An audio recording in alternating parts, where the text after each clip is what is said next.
I would be amiss if I didn't mention right now in the world that we're living in. Here I am quarantined outside the New York City area, and this was a much different kind of conversation when we first started talking about this with Marianne back in the fall. My first thoughts as we go through this catastrophic economical and human tragedy is my thoughts and prayers are to everyone on this webinar and your families and your significant loved ones. It's a very challenging time. And for us in the culinary world, obviously, with our, industry really shut down, food service has to be looked at, and our food system has to be looked at from a much different venue. It gives great pause for reflection in this time that we're in right now. When we've watched all of our restaurant industry just get decimated, and you're talking about a lot of small businesses and small business owners that are affected by this tragedy right now.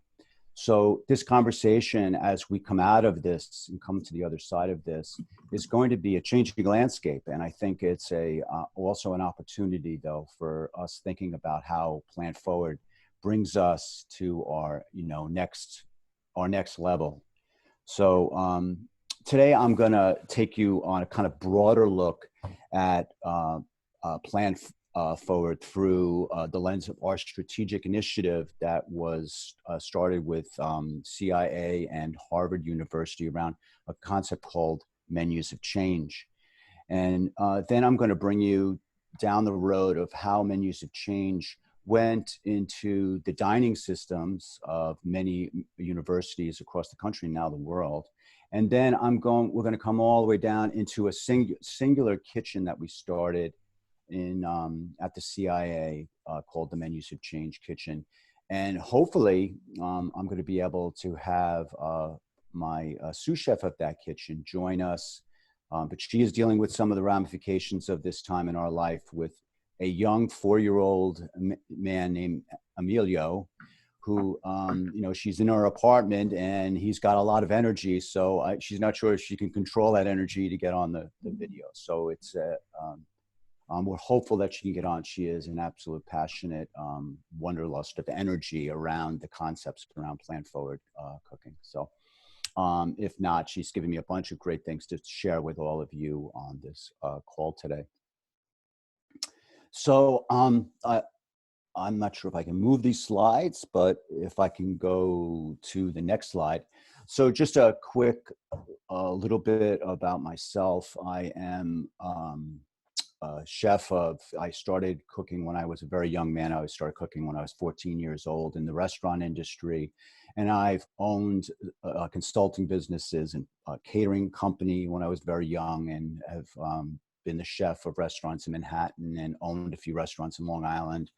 I became a faculty member at CIA later on in my career, and then moved into academic administration. I've had an incredible career in the food service industry. It's been very, very kind to me and my family. I am very, very fortunate that, I married my high school sweetheart, and we raised 4 children, and they're all involved in education and they're all involved in the food service industry. My oldest son owns an oyster farm. My middle son is in food research and development. My youngest is around finance. And then my daughter is in education, administration, and policy. So it's a very interesting family that revolves around the food world. And I'm very excited to see how my children help and change the world in the food system that we have in the United States. I am very passionate about this subject matter. I go to work every day thinking about how we are taking the next generations of food systems people and bringing them into a changing world, and how they could be positive influences to change. My role at the CIA is to get our entire faculty to be the best faculty in terms of the culinary arts and the baking and pastry arts. by constantly find ways to getting them outside their boxes and getting them to broaden and expand their horizons about what's happening. So we do this in a lot of ways, and I'm very proud of the initiatives that we started as a school in terms of professionally developing our faculty so that they're able to see a lot of these issues um, up more closely by getting out into the field and not becoming siloed into their own spaces, their own subject matter, but seeing the relationship that what they teach and how it is reflected in a larger food system. I think that's incredibly important, and especially in the times we're looking at now. I mean, we do live in a country where our meat production was based on a really an immigrant population. If you ever get the chance to read Jane Ziegelman's book 375 Orchard, she'll talk about how immigrants were coming to our country, and they would write letters home from Ellis Island saying that they served us meat. So meat became this thing that was, very relevant to the immigrants coming here. Who was really, they were starving and they were looking for food. So, we built a culture where mankind is very efficient, and we built a very strong culture, and we've had to shift that. And so this plant forward concept is something that, is very, very important for us to think about. Its impact of meat production, et cetera, on our resources is intense. We'll talk a little bit more about that in a little bit. But I just tell you a little bit about the Culinary Institute of America. So for you that do not know about the school was founded after World War II, returning veterans as part of the GI Bill here in the United States were given the opportunity to enter a burgeoning field, and that was around food service. So on the campus of Yale University, the school started, and in its infancy was helping to train soldiers returning from the war to enter into this food service industry. The school has grown incredibly since then, and we offer, associate, bachelor, and master's degrees. And we have campuses in St. Helena, California, in beautiful wine country, Hyde Park along the Hudson River. And we have a campus in San Antonio, Texas, because we really felt that the Latin American market was underserved. And we had a great opportunity there, and that campus is thriving now. We also have a CIA at Copia in downtown Napa. It's kind of an entranceway. We house a beautiful museum there. We have a campus in Italy. We also have concentrations in Spain, one in Singapore. We have a campus in Singapore, and students go there for semester aways. So a very rich program that looks at cuisines of the world and really opens the eyes of our students to be able to see what is going on, not just in American society, but really what's going on worldwide, and to incorporate those into what they do going into the future in terms of creating great food. So when you think about 50,000 plus CIA alumni, you're thinking that's a lot of people that are in the food service industry that can affect change. So that number always stays in my mind. And I always think about, well, if we're doing the right thing, then we're showing them that they can be difference makers. And you'll see by our graduates that are all over the field and how prevalent they are in terms of moving the needle in policy as well as in practices. So it's very exciting. The Culinary's intensive lab environment is very unique. We have classes that run, 5 days a week. You're in a lab situation, and you go on these 3-week cycles through different cuisine areas and different types of competencies. So every 3 weeks, you're moving into a new class, and you're spending a lot of time in the kitchen. In that kitchen space is a really, really unbelievably dynamic environment that you learn about working together. You learn about mise en place, the organizational kind of foundation of cooking for us. And you learn how to work with other people. You learn things about yourself, and you learn things about how to communicate that few environments give you, such as the kitchen environment, because it can be an intense environment.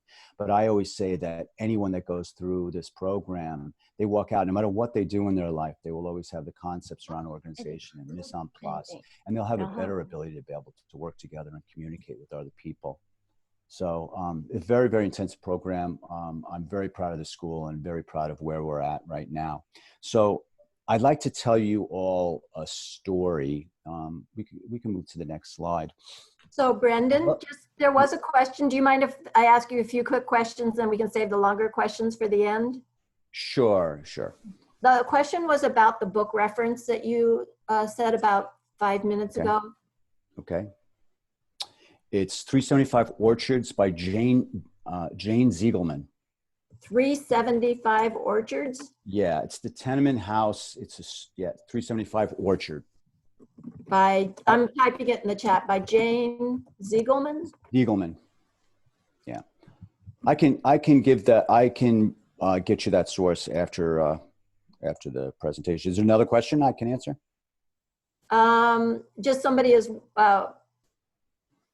there's somebody actually on the call who is also studying or working on sustainability food system in Johnson and Wales. So I thought that was interesting. Just I guess there's maybe a network of culinary schools that are, and maybe you're going to address that later. Okay. I don't know if you're familiar with the Johnson and Wales program or if you. Yeah, I'm not. I know that if any culinary school is not thinking and working around sustainability issues, then they are missing a beat. Mm-hmm. So I'm not familiar totally with their program, but yeah, we'll be talking about that because there's so much that goes on in terms of our connection with other colleges and universities across the United States. We'll be touching on that in a little bit. Great. So I just wanted to tell the tale of three chefs real quick, if I could. And it's a story that I love to tell because it helps people get in their mind really with the power that a chef can have. So first story I'm going to tell you about is when I was a young man in New York City, and I was going down to the fish market to buy my fish. And when I was going down there, I was buying this beautiful fish that I really didn't know that well, but it was so tasty. And I was buying it for $2.50 a pound. And what happened is one day I went down to buy that fish, and the fishmonger said to me, "Oh no, that fish has been bought out." And I said, "Bought out? What does that mean?" That a chef came down here and bought the market, bought all of that fish species. I said, "Really?" And he goes, "You can have it." He goes, "But it's going to cost you about 3 to 4 times as much." And I said, that's crazy. I can't believe that's happening. So what happened was, not only did that fish go up 3 to 4 times, but it went up higher than that. And it became such a popular species with chefs that the market, the price went from $3.50 all the way up to $16.50 for whole fish. That fish was called black sea bass, and it was a local fish. And the chef that was buying that fish out was a chef called Gilbert Lacose, and he was from the Bernardin restaurant, one of the top restaurants in the world at that time in New York City. And he was buying that fish species. Well, what happened was they overfished that species, and they had to put a moratorium on it for over 2 years on that species because we had almost destroyed it as a species.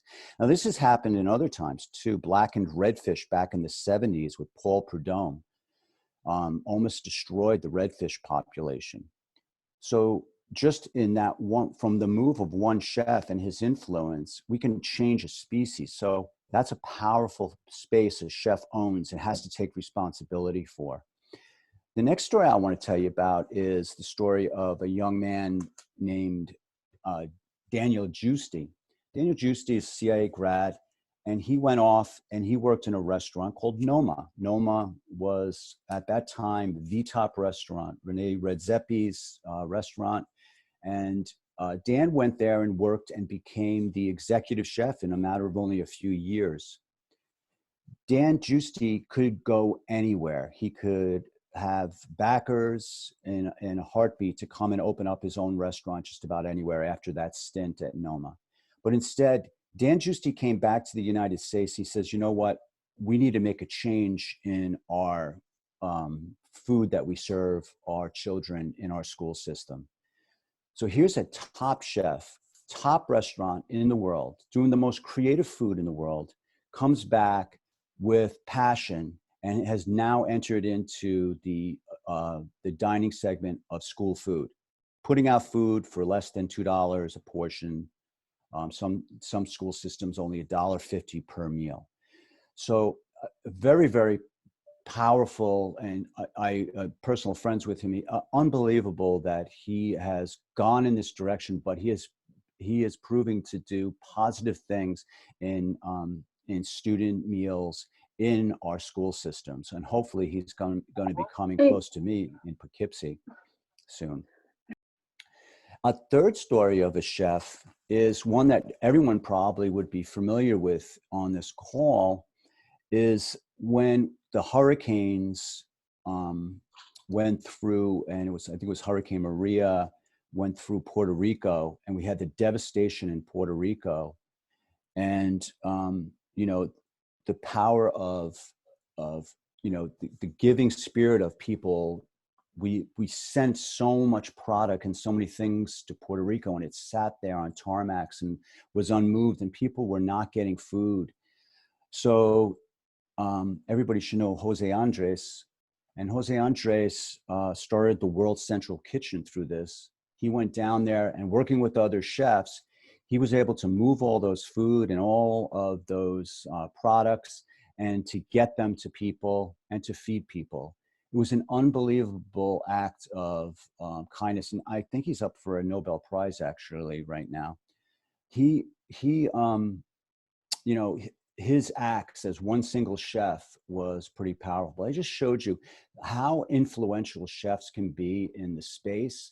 So why I go to work every day feeling like, if we can get more chefs to have a deeper understanding of their connection to the world, how we can make incredible changes in our food system, especially here in the United States. So, in my next slide. So Plan Forward.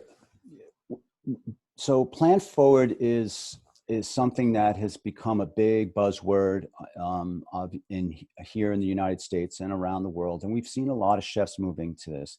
So it's a style of cooking and eating that emphasizes and celebrates, but is not limited to plant-based foods, including fruits and vegetables, produce, whole grains, beans, other legumes, and soy foods, nuts, seeds, plant oils. Well, there's a lot of cultures where this is very natural, but in the United States, it's not as. And what happens is that we have, through our so much efficiencies, we have driven our food system into a lot of processed foods. It's been noted by the other two speakers that came before me. And these processed foods are, not doing great things for human health. And we know that,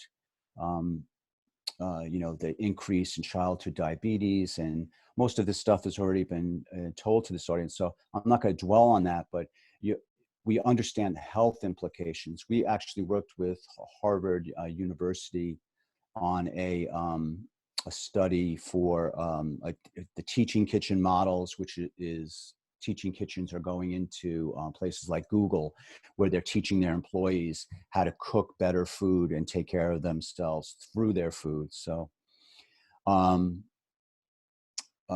so Plant Forward is a big buzzword. It's being indoctrinated by many chefs across the globe, but definitely in the United States, it's an extremely important thing. And we know that chefs can be big influence. We need to change the plate here in the United States. So we can go to the next slide.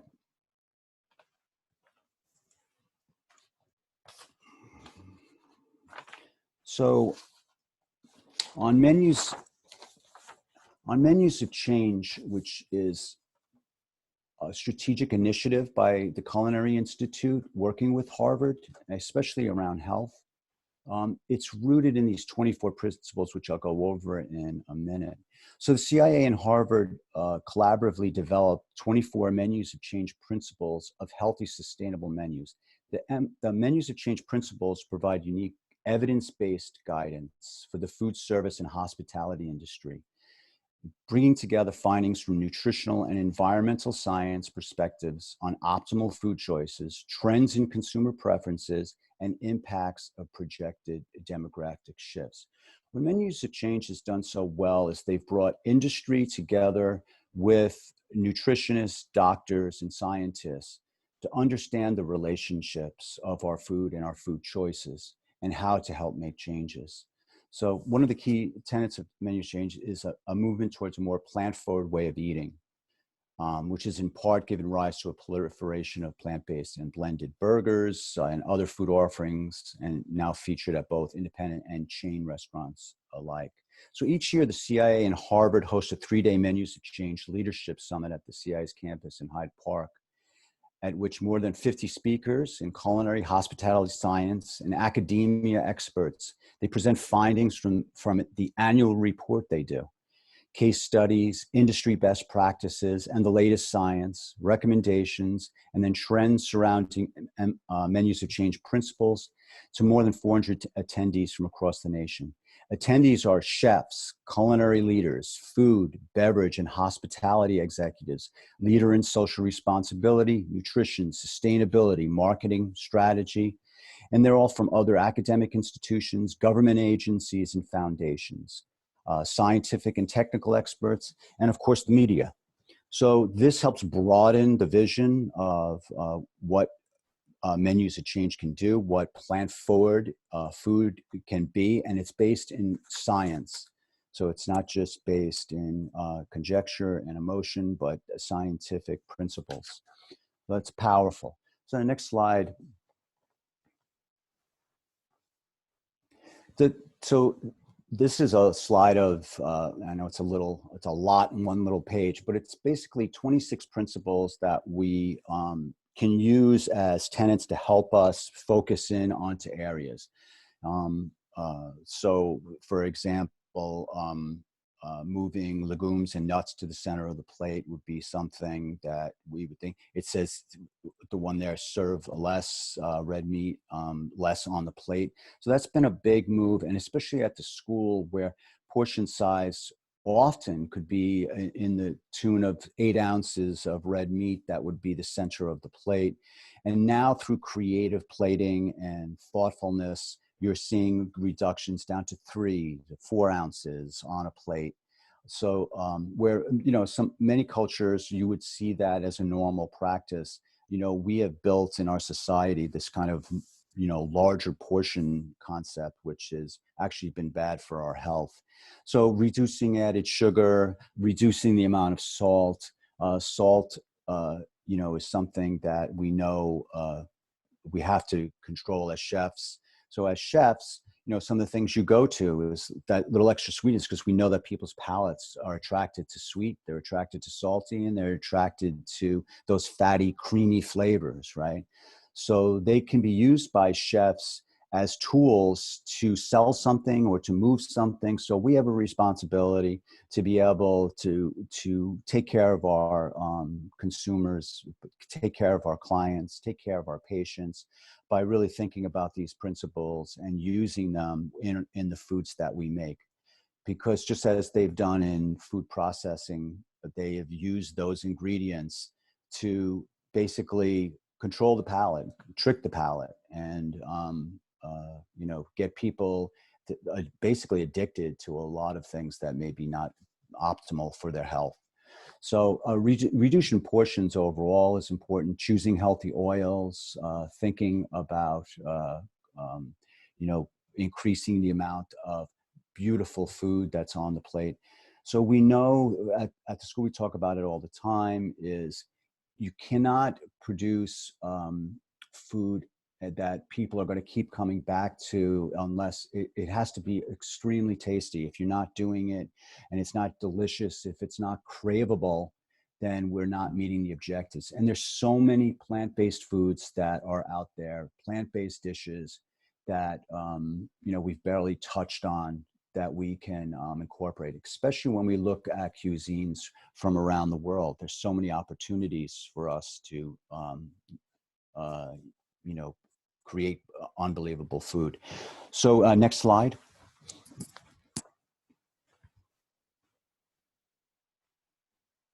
So just to give you a quick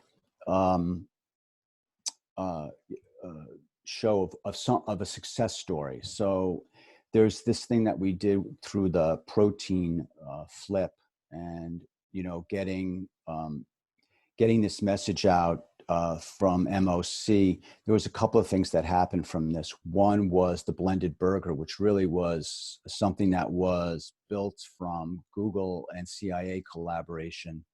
And the blended burger became something that we actually saw going into fast casual restaurants. So that's an example of how menus of change has been an influence maker in the marketplace. And this is something this is information that could be shared with multiple groups and is shared through college systems, which I'll explain in a minute. So going on to the next.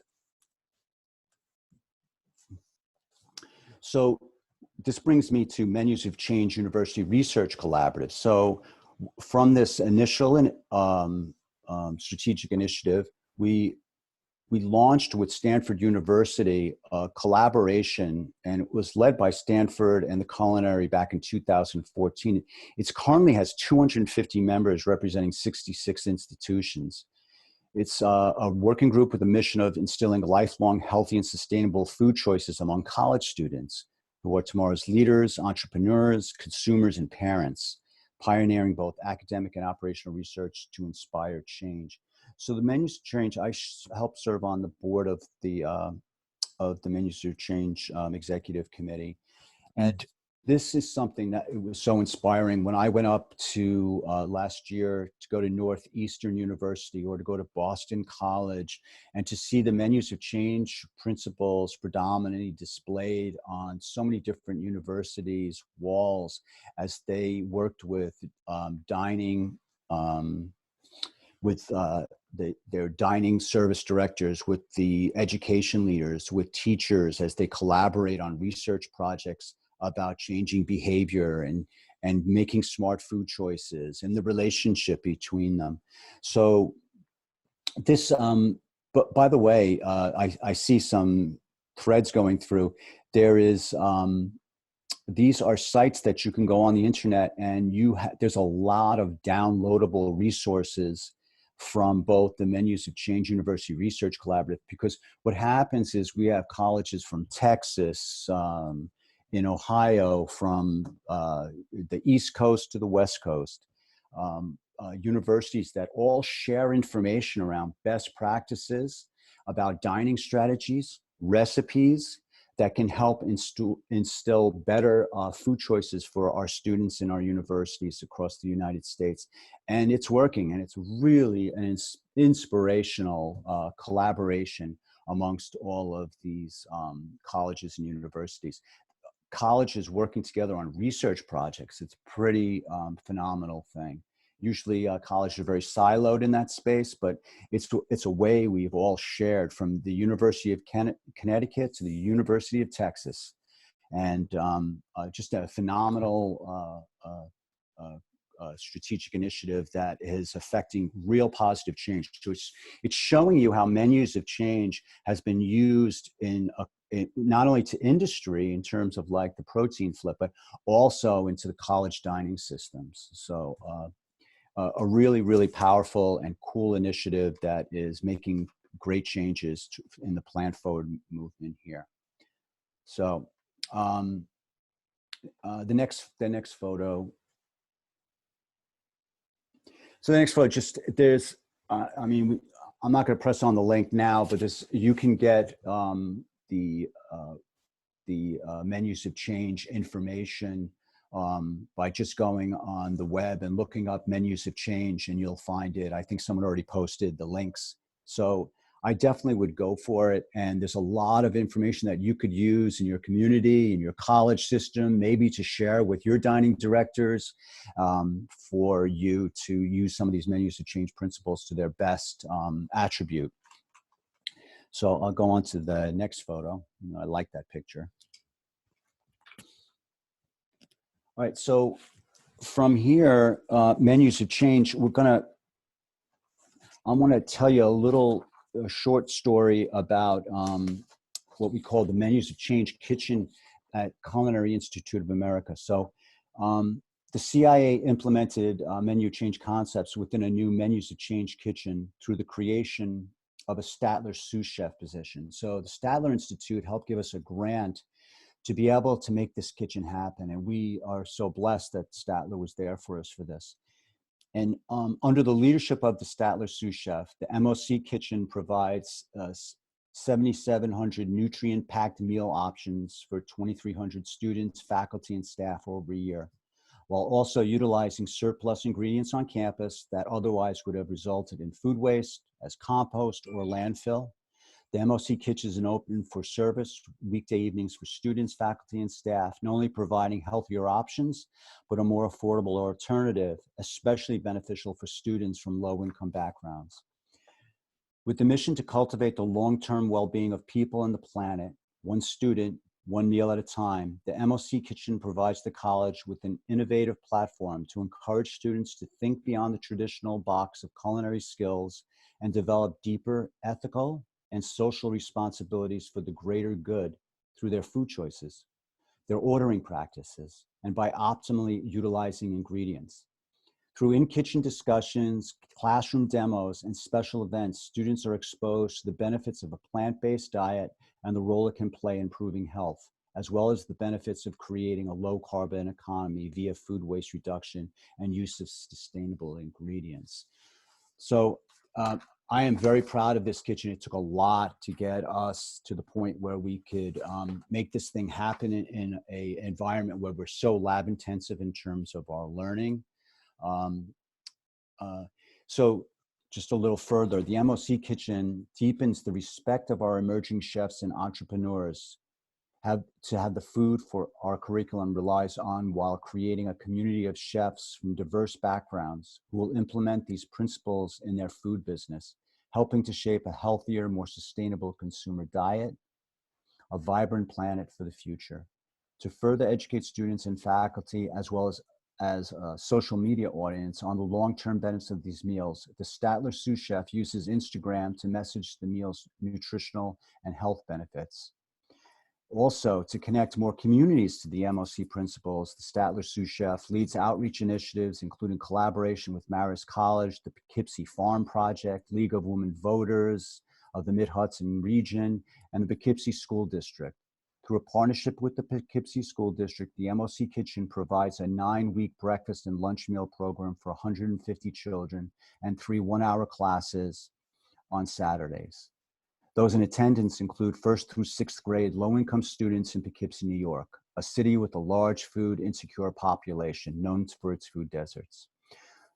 Poughkeepsie Middle School, the location of the program, is an ethnically diverse school where 76% of the students are economically disadvantaged. In addition to providing healthy meals made up of vegetables, fruits, whole grain, seeds, on Saturdays when families don't have access to their school meal program, the Statler sous-chef provides a hands-on teaching experience with fresh food to educate students on and create exciting meals, delicious, healthy food options. And hopefully this will impact change behavior going into the future. So I am very lucky to have one of our graduates of our program, and hopefully she can get on the line with me in a minute. Her name is Alexandra Sarabelli. She's a 2019 graduate of our Applied Food Studies program, a huge food advocate and community educator.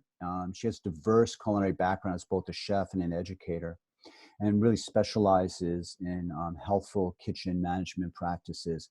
And she is the sous chef for our Statler MOC kitchen here at CIA.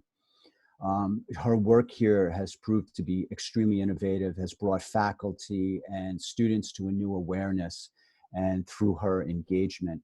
So Alex, is it possible that you can, are you there and can you pop on? I am here and I can pop on. Yay. Hello, everybody. Hi, Alex. Can you talk a little louder? Or Yes, I can. Can you hear me? yeah, maybe you want to just be close to your microphone. Okay, cool. Hello, everybody. I definitely want to echo Brendan's sentiments about how important these principles are currently. We're experiencing a global crisis, and we currently have a global food chain. So how do we access our resourcefulness? How do we have the next slide actually? Cool. So the importance of the Menus of Change Kitchen is bringing students with a heightened awareness of how we can be sustainable, how we can be resourceful, how we can be creative, and really adapt to an ever-changing climate, an ever-changing environment, and really come together to problem solve. So the Menus of Change Kitchen was really conceived around the collaborative of the Menus of Change University Research Collaborative. So the collaborative concept brings all of these minds, all of these faculty members from a variety of departments at our university to look at these problems in a dynamic way.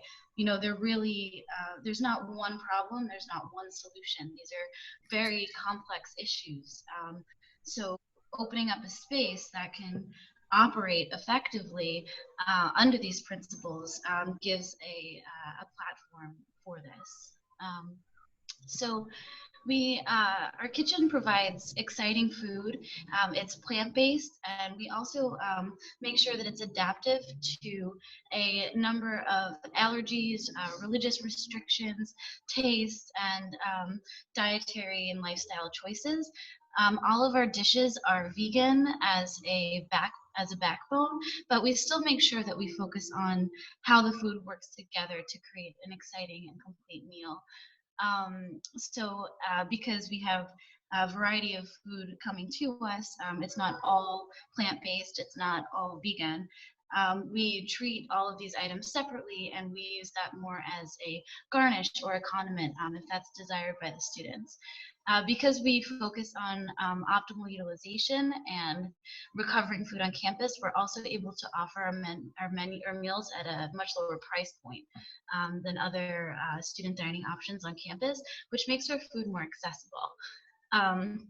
We also are engaging students in the community, like Brendan had said, and it's really a beautiful thing to be able to bring all of these concepts together.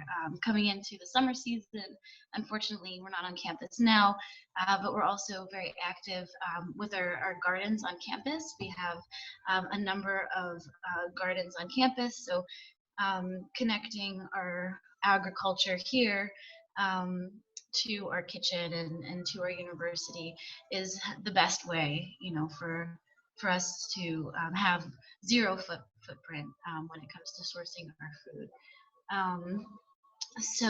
Can we go to the next slide, please? Thank you.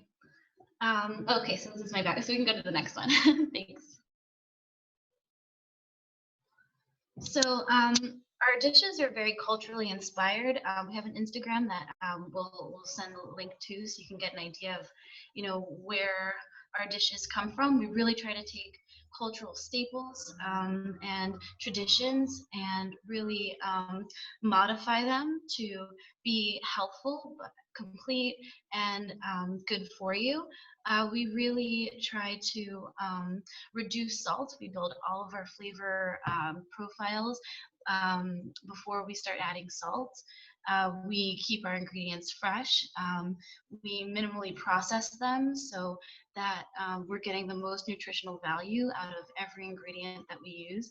And the cool study about about how to get people to want these meals, to want to eat healthier, is to not emphasize the healthful aspects of the food, but to just use descriptive language and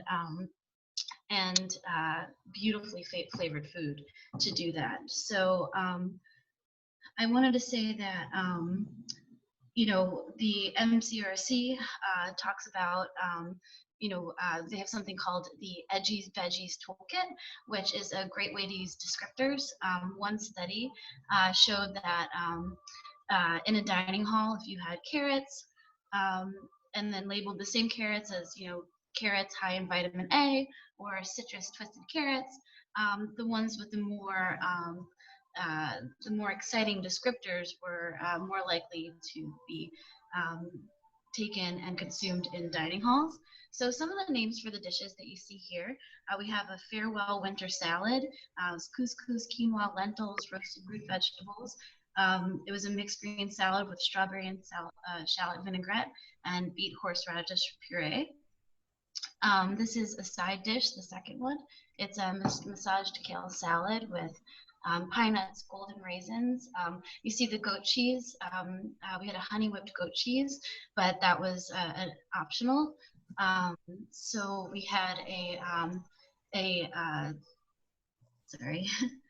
ramen noodles that are drenched in citrusy Thai red curry coconut broth, vegetable medley, and house pickled peppers. The rice noodles were also available for this dish as a gluten-free option.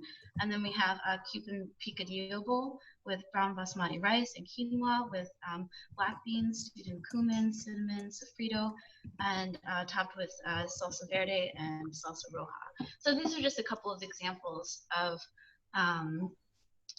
what we serve in our kitchen, and it would be the equivalent to $6 a plate. So student feedback on this has been amazing. I think that people want the marathon food. People want to feel good about the food they consume. We take long classes. They're about 8 hours, sometimes in the kitchen classes. So giving students something that makes them feel invigorated and ready to go about their day. Also, as far as getting chefs to really think about the unknown. In our classes, we teach mise en place, which is so important. We teach preparation, which is so important. But having a space where we can teach students how to be resourceful, how to be flexible, how to work in the moment is really also needed for us moving forward to this uncertain time and this uncertain world. And then going back home and being able to use these principles to feed their families, to do it on a budget. The time for excess is over. We need to start rethinking things in America, especially about how we feed ourselves, how we feed our families. Can you go to the next slide, please? Yeah, Alex, just a quick question. Yes. I didn't quite get what you said, where you said these resources are. You said something about Edgies Veggies. Oh, okay. It's the Edgy Veggie Toolkit. Edgy, like EDGY? Yep. And I don't know. It's probably on the MCURC website. It is. It's on the MCURC website. They just got to traverse that site a little bit. Okay, maybe somebody can find it. And MC is the Menus of Shane University Research Collaborative. Is that what that stands for? Yes. That is correct. Okay, and I know Mark Haubner posted tools, myfooddata.com, nutrient ranking. I think that's not what you're talking about. So maybe somebody can search this Edgy Veggie and post the MC Menus of Change and then post the link there for us on the chat. Yeah. Just so you know, let me see what we have here. It's 8:51 and we have lots of questions. So in the past webinars, the speakers have graciously stayed on after 9. I mean, obviously some people will need to leave at 9 o'clock in 10 minutes or so, but for 9 minutes. So I'm not sure if you're able to stay on and answer questions, which I will pose to you. All right. I'll be able to stay till 9:15. Okay. So that'll be the best. Alexandra is subject to a 4-year-old. Okay, maybe. Great. So I do want to, and I see a lot of awesome questions coming in. So my background is actually in food advocacy. I ran a kitchen at a women and children's homeless shelter in West Philadelphia. So one question came up about, living in a rural area, having access to only Walmart. And a lot of these ingredients, I mean, I know now people are, hoarding our dried beans, which are usually always stocked, or, the canned goods, in this kind of emergency time. And it does take a little bit of thought, but there are so many ways to preserve the food that you have that are quite simple and time and cost efficient. I'm a single parent, I work full time, and having these skills has really helped me live on a super tight budget. And it's food access is something that should not be taken for granted. There are places that are and there are places and people that are kind of forced into making food choices that are not good for their health or their family's health. Let's be real, somebody who's working nights, they have kids at home, they're exhausted, and they can just drive past some place and pick up something that's terrible for them, but it's food and it's there and they're hungry and they just want to go home, clean their house and start all over again, whatever needs to happen. So, this kitchen is just one prototype, and, going into our community and realizing that, what we have in our university is privilege, and how do we translate that? How do we translate our costs to a more accessible home environment, or something that can be used for personal use? And that's where we're really trying to extend. Meat as a status symbol, meat as a cultural symbol, as a tradition, these are things that are really hard to break. Food is very deep to us, or is very deep and emotional, and also it's survival. When we're upset, we eat things that remind us of a time that we felt better. That there's a lot of psychology and a lot of systemic traps, or just systems in place that also guide how our food choices are made. So through this kitchen, we're really trying to start with this one little spot in this one culinary university, but also create this bridge and help to find solutions to these broader questions. And then last slide, because I know we're running out of time. Yes, baby. All right, I'm gonna let Brendan take it here, okay, guys? And I'll be back in a moment. Okay. All right, thank you. Thanks, Alex. I know it's not easy having to be a full-time child care provider at the same time that you're working, so really appreciate you coming on. Thank you for having me. I appreciate it. If you all are willing, and Brendan, unless you had anything more to say, I can start posing some of the questions from the chat. Sure. I see there's tons of conversation. Food is one of those things where so many people have so many opinions and are so unbelievably connected. It brings people together, and it also can alienate. So, it's incredible. I'm watching some of these chats going on. I'm interested in how some of the people are viewing this conversation around Plant Forward. So go shoot away. Okay, so I think there were a number of questions about, like, you mentioned you have collaborations, or actually schools in Italy and Singapore, and I think a collaboration in Spain, but is this Menus of Change, the research collaborative, does that involve other universities, or do you have, for example, we have a lot of students from Iran, from China, from Nigeria in our course. So what kinds of collaborations do you have overseas? So I would like to tell you that we have spots all over the world, but what we do we don't, but what we do is we have conferences which bring chefs from different communities. One year we brought all these chefs and their foods from Japan. One year we did from Spain. We're actually working on building a course around African cuisine currently. Well, we were before all this went down. So we're hoping that we can build that as part of our program. To be able to, to be able to reach out to all the different cultures is probably one of our most important initiatives right now, because we have so much to share from the use of foods from different cultures, and especially if we're going to make the Plant Forward movement a success story. Mm-hmm. So, but right now, so there's no universities in China, for example, that are participating the way Cornell University Dining is participating. Correct. Okay. Correct. Is that something?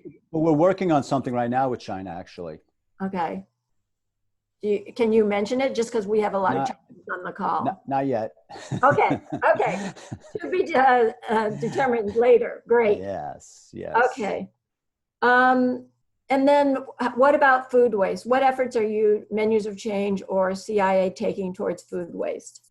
Okay, so we've had a few research projects around food waste at the school that have been successful. We teach it at different points along the curriculum. So one of the things that we did was we have partnered with with one of our industry supporters to do a measuring in our cafe dining space. And then that information we were actually installing it before this all went down. And this information would go out to the student population in an educational program. But we've also done individual things, such as in our restaurant class, we had the chef instructor built this app where they could measure the waste. And then they have actual classes where they collaborate on how they could have reduced it, how to think about planning in a different way. So they use those strategies in terms of creating critical thinking skills, so that the students are coming up with strategies when they go out into the field, whether it be based on weather as an environment, product availability, locality, so to reduce food waste. We also have a sustainability committee that works separately really from the Menus of Change committee that we have. And the sustainability committee focuses on all things from energy, gardening practices, what if any chemicals we use on our properties. We've eliminated, we used to use a certain type of insecticide that's no longer being used on our campus. So that sustainability committee looks at all different avenues around the sustainability question from different vantage points. Mm-hmm. So, waste is a huge topic of conversation, because you get, when you're talking about things like food insecurity, what can you do on the ground level? And that's one of the things that the Menus of Change kitchen does, is within this kitchen space, when you're looking, they actually get, because we run so many kitchens, they get a lot of off product that is not, being utilized within the education system. Let's use a very simple example. You buy a 90 count box of potatoes, and the class is using 70 of the 90. Those other 20 sit and do not get used. What do you do with that? Mm-hmm. So the Menus of Change kitchen has been something where we've been able to utilize and make sure good products are not going to waste before they become something where they've been compromised. Mm-hmm. And also the Menus of Change kitchen doesn't have to worry about things like, if tomato has blemishes, which they wouldn't put in a retail market, unfortunately, you're able to, through great creative culinary strategies, take those products and make up sauces or salsas or other dishes where, those foods in a lot of other spaces would have gone to waste, which is very, very unfortunate. So. And do you include like plastics reduction, takeout, et cetera, in the sustainability committee or efforts? Absolutely. Something that happened, this is going back about 6, 7, 8 years now. A simple thing, we had garbage liners in our garbage containers, which went out to the dumpster. It was absolutely, when you thought about it logically, it was a simple thing. But we just put the garbage in the garbage can and brought it out to the dumpster instead of putting it into a bag that went into, so one little thing like that makes such a huge difference. So obviously we've cut a cost factor. It also saves us money. But it also is better for the environment because we've reduced the amount of plastic. We're using plastic bags for delivery of some of our food products to our kitchens for the lab classes. And we've gone to paper bags there as an example. So there's a lot of simple things that can be done that seem so obvious, but sometimes, they're staring at us in the face. We have to say, hey, listen, whatever we're using that is plastic, what can we do to reduce that plastic use? And it's amazing because I believe we're all extremely creative people. And when we come together in a collaborative format, it's amazing some of the ideas that come up and how we can solve some of these problems. So I have a lot of hope. Great. So there was concern about like what are some of the best methods to convince people? For example, there was a question from China about parents would be very concerned about their children getting adequate nutrition if they reduce meat in the diet. And so I know that I think Alex mentioned, or you mentioned, Brendan, the sort of use of creative names, I think, is what. Yeah. So menuing, I don't think it's one of the great strengths of many chefs. Sometimes you look at some of the names of a menu item and absolutely inspires nothing. So teaching our chefs, teaching our young people that, creative menu labeling can be really, really positive and important. So we've done some studies on campus where we've taken the same dish but changed the name to see the resultant change in behavior. So that's one avenue. So obviously it has to taste good. So it all starts from this premise of the foundational of all this is you need to have craveable, delicious food to start the conversation. And then from there, you can look at things like how you label that item and then presentation, absolutely huge.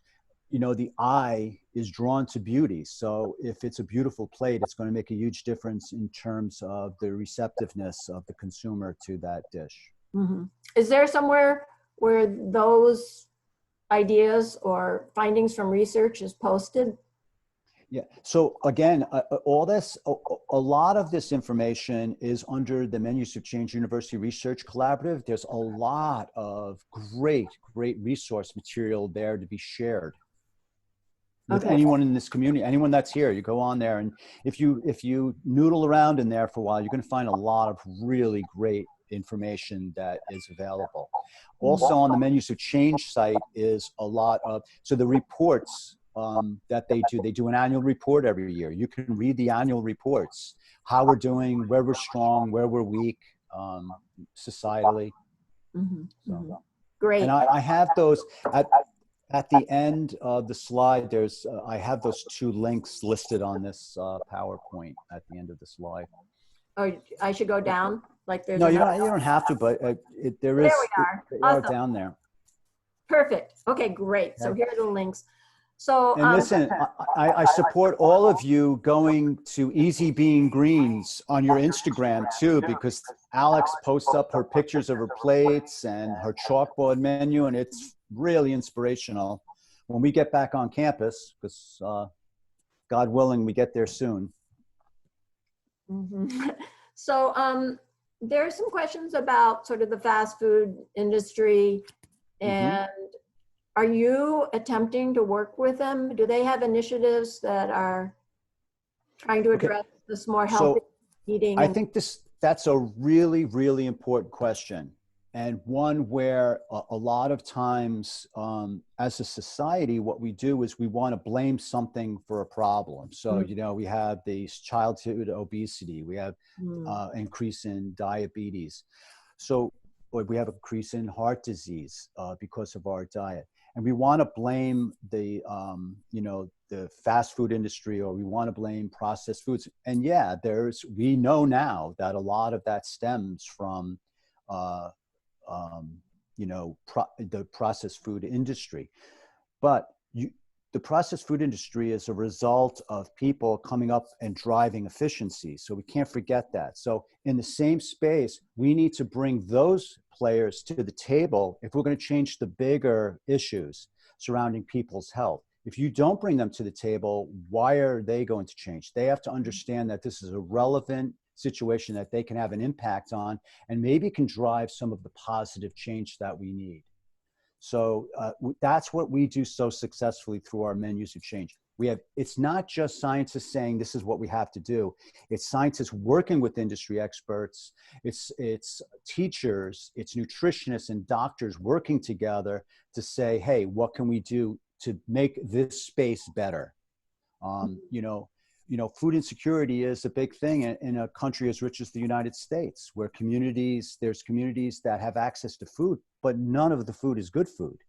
And it's not helping those poorer communities, it's making them sicker. So we know that we need to make changes. We need to make changes on a bigger level, because, you know, we all know that the best food that we could possibly eat is the food we grow right outside in our garden, but not everybody is going to have a garden right outside their house. So. And then there's a question from the Philippines. Well, it's not exactly a question, but if somebody from another country were interested in collaborating, Philippines, China, Iran, what would be is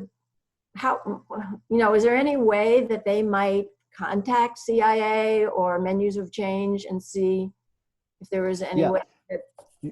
There's opportunities for you to contact through the Menus of Change organization. We have a pretty strong strategic initiative arm there. I would suggest that. I'm also, I'm available if you want to just throw I want to be careful because I don't want to get 370 more emails in my mailbox. But, I'm at the school. We'd be happy to see if there's some kind of relationship, if it's something that's thought out and could possibly be a collaboration. I'm very open to listening. Are you most interested in, say, institutional collaborations? In other words, I work at a university, if someone were to contact you, would it be best if they were representing a university or some other institution? I think industry institutions, I think are where we need to focus a lot of our attention. Obviously the farming community, where we get our food.